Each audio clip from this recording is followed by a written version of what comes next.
The president of Kenya, Dr. William Ruto, has defended his decision why he agreed with the United States of America for a quarantine center be placed in Kenya to house U.S. citizens who are exposed or will be exposed to the Ebola virus, who are combating the Ebola virus in the Democratic Republic of Congo. According to Dr. William Ruto, who is on a 3-day state visit in South Africa, he said it would be inhumane for Kenya to turn down the offer made by the United States of America to have a quarantine center for American citizens inside Kenya. He says the U.S. has played a vital role in developing Kenya's healthcare sector prior to the outbreak of the Ebola virus, and that the United States played a key role in combating COVID-19 and creating facilities, quarantine centers for COVID-19, and that now that the U.S. needs Kenya favor, it is very normal to reciprocate, that denying that will be inhumane. But this has not come with a lot of criticism. Describing this as inhumane, many Kenyans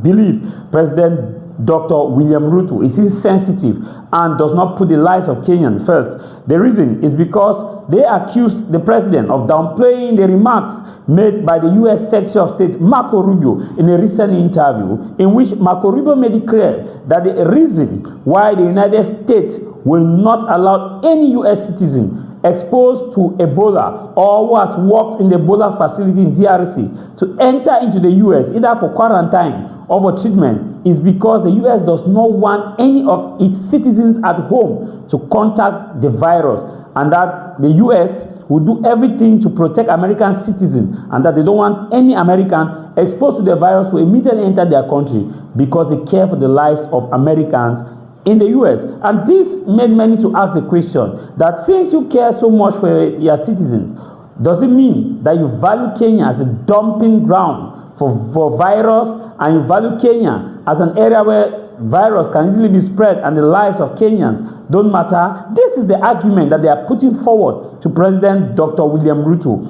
And also, others are asking Dr. President William Ruto, is it that Kenya is that broke for Kenya not to be able to take care of its healthcare sector with the abundant natural and human resources that Kenya has?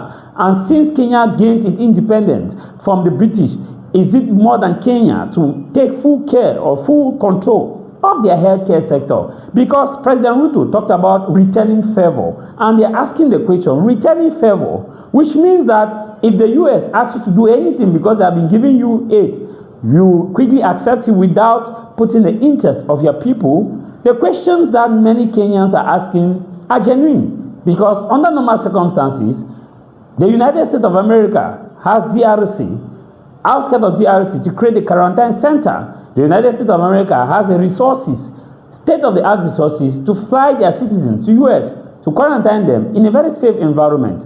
By choosing Kenya, many fear that is a ploy to destabilize Kenya's healthcare sector, create an opportunity for the U.S.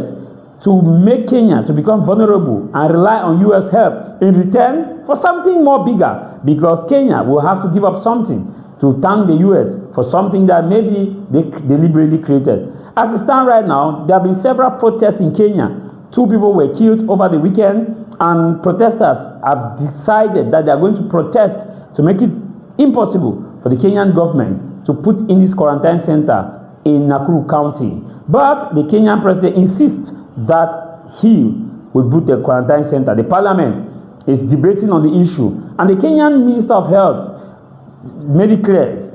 He said that the decision to accept this quarantine center is not unconstitutional, and that Kenyan government will not listen to anyone's opinion that it has been a far-gone conclusion, that Kenyans should rather sit back and take care of themselves. We are answering now is that we are prepared too much, and we have prepared for even our friends. And you see, I ask the people of my great country that the American people and government have been partners with us on matters health for close to 25, 30 years. PEPFAR and all the other funds. American resources, American taxpayers' resources have been used to support Kenyan health infrastructure. it would be most unfortunate if on one request by the Americans to set up a facility at their cost, we would refuse. We would look very inhuman, you know. So the debate here is not about whether to set it up or not. The debate is, are we doing the right thing? Are we not? And I can tell you without fear of any contradiction, and I can look at everybody in the eye, Kenyan, including yourself, and tell you we are doing the right thing.